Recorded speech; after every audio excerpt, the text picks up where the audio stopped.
seeing people come back to more natural ways. My patients are frustrated with the results that they've been getting in their journey to reclaim their health. When it comes to emergency room and trauma, we're really leaders in the world. But when it comes to overall health, we're mostly managing our pain and suffering. There are definite medications, but they're not turning the condition around. They're allowing you to live as long as you can without that much pain and suffering. So people are forced to look for other ways to manage their health concerns.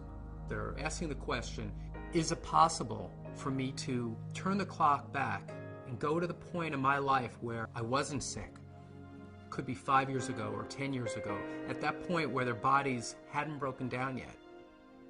Well, the science world, not the medical world, is really pointing towards looking very deep in the body at the cellular level. And when you look at that level, you start to see that if the person is ever going to change their health, they have to address helping the smallest unit of their body get healthy again. Normal cells perform many functions essential to maintaining good health. They must be able to take in nutrition and eliminate waste or toxins.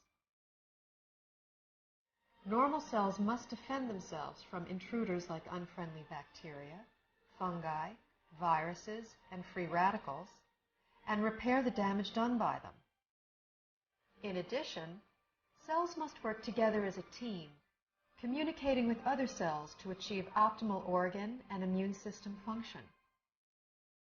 Research has already proven our cells need certain essential nutrients, 26 different vitamins, 72 or more trace minerals, numerous fatty acids, and amino acids. Since our bodies don't produce these, we must get them from our diet. Recently, scientists have discovered that there are at least 8 sugars, called monosaccharides, that our cells also need for optimal function.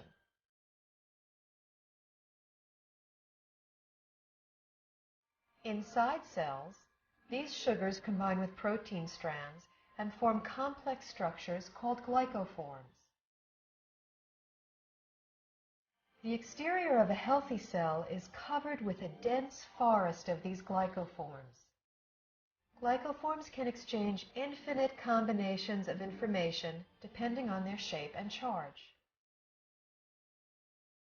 Glycoforms are present on the surface of all cells and actually prevent viruses, bacteria, and other enemy cells from entering a healthy cell by blocking the entrance to the cell's surface.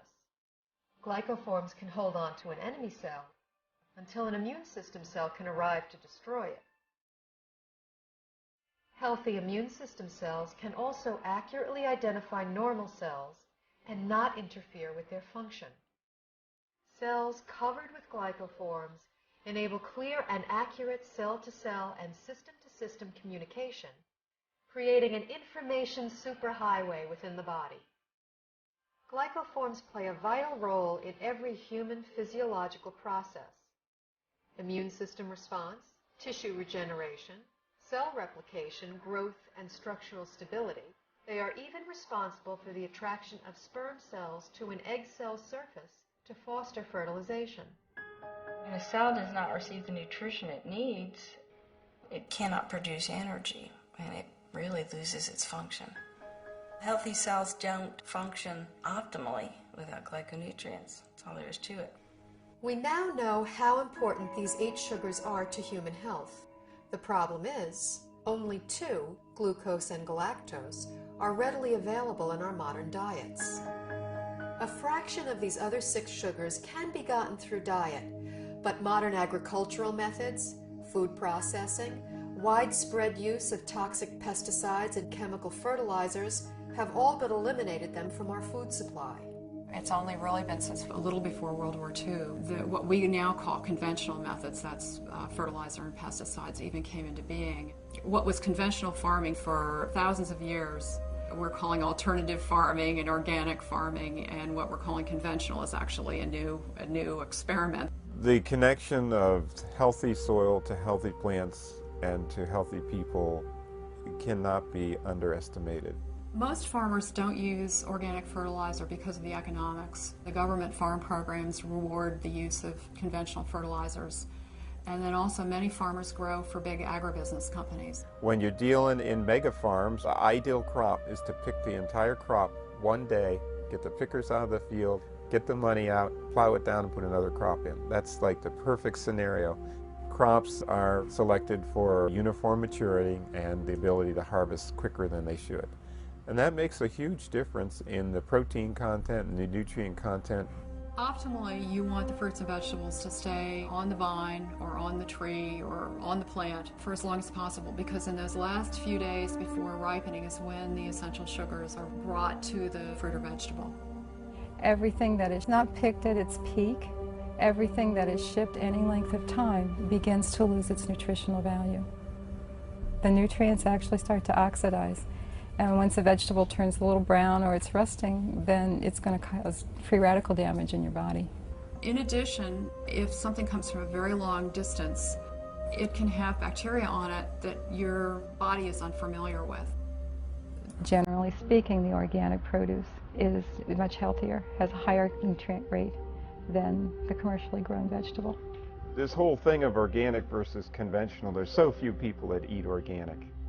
95% of the fruits and vegetables that are grown are conventional, which means that only a few people are eating organic foods.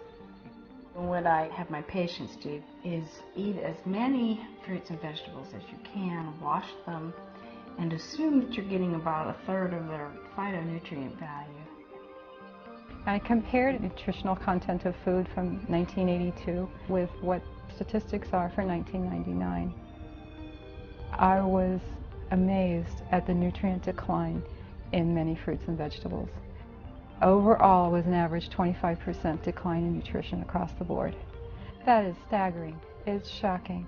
If we are losing 25% of our nutritional content in 20 years, what are we going to have in 20 years from now and 20 years down the road? Pretty soon we're going to be eating water and a little fiber, and that's going to be it. The body, to an extent, can make glyconutrients. That's the job of the liver. However, that is an emergency mechanism, and we're making our own glyconutrients. It's basically a state of starvation. If you don't have enough of the right type of sugars, you have faulty processing. With the faulty processing, things can go wrong. Without vital sugars and a variety of other micronutrients, cells cannot create glycoforms. The result is a breakdown in cellular communication and immune system response. Depleted cells are unable to defend themselves effectively, so cell structures can be damaged and are not effective in healing and regenerating. In this weakened state, cells cannot communicate effectively, compromising the body's ability to identify problems. They are also unable to destroy pathogens such as viruses, bacteria, and fungi, and cannot identify mutated cells so the immune system can eliminate them. For example, when a person suffers from an autoimmune disorder, their compromised immune system may respond inappropriately and treat altered normal cells as intruders and destroy them. It may allow mutated cells to proliferate, or the immune system may not respond at all, leaving the body extremely vulnerable to many types of infectious agents. Because they're not getting everything they need from their diet, people are doing one of two things. The first thing they do is nothing, and many people are ending up with chronic diseases, or they're getting sick more often. Their health is somehow degraded as a result. And other people are using supplements, including supplements of sugars. We need to eat the right foods to make the right structures to have optimal health. There's a break in the link here because we can't get that food anymore in today's modern diet. Therefore, there's a need to supplement with a type of nutrient called a glyconutrient. When I first learned about these glyconutrients, the concepts made sense to me, but I was very skeptical about using them. It seemed like there were a lot of people making claims that it could help with all different sorts of health conditions. And anytime I see that, I throw my hands up and I say, this can't be true. The big shift for me was seeing how many different countries were researching this. The University of Oxford have their own glycobiology institute where they were studying this as early as the late 1980s. Countries all over the world, Japan, Germany, Switzerland, Finland, New Zealand, Australia were looking at these nutrients and their clinical application, as well as in the United States at Johns Hopkins, MIT, University of California, Irvine. Once I realized how crucial these supplements are for human health, I felt compelled to offer them to my patients in my practice. When I started with the patients with the most serious health challenges that I wouldn't be able to help previously, the results that started coming in were amazing. We just started to see people gain their health back. I had a difficult time getting through the day. I had very low energy, and I was not in very good health. I started on a glyconutritional program big time. Now I don't have a pain in my body. I don't have any restrictions on my capabilities. I feel younger than I was at age 69, and I'll be 79 in a matter of days. Since the time I was 17, I was always on medication, and nothing was working. I just started to resign myself to being this sick adult. I took these glyconutrients, and it's changed my life completely. I'm on a road of recovery where I feel I'm more alive than I've been in over 10 years. It was to the point where I prayed that if my pain doesn't go away, I just want to die. I went ahead and decided to start taking glyconutrients, and I was completely, within 3 weeks, pain-free. I can do it all again. I feel like it's been given back to me, and that's what I'm thankful for. These type of results I've never seen before in my practice and were exciting to say the least. I believe somewhere in the next 10 to 20 years that this will be in the curriculum of all training because it gets results. I, as a physician, am real excited about that, and I think that physicians in general should be fascinated from a scientific standpoint. After seeing so many dramatic results with the people that I've recommended this to, my approach to healthcare has changed fundamentally. I hope to see a paradigm shift in treatment in the future, where you have a truly integrative approach between traditional medical care and nutritional support. And this would ultimately give people not only a longer life, but a better quality of life.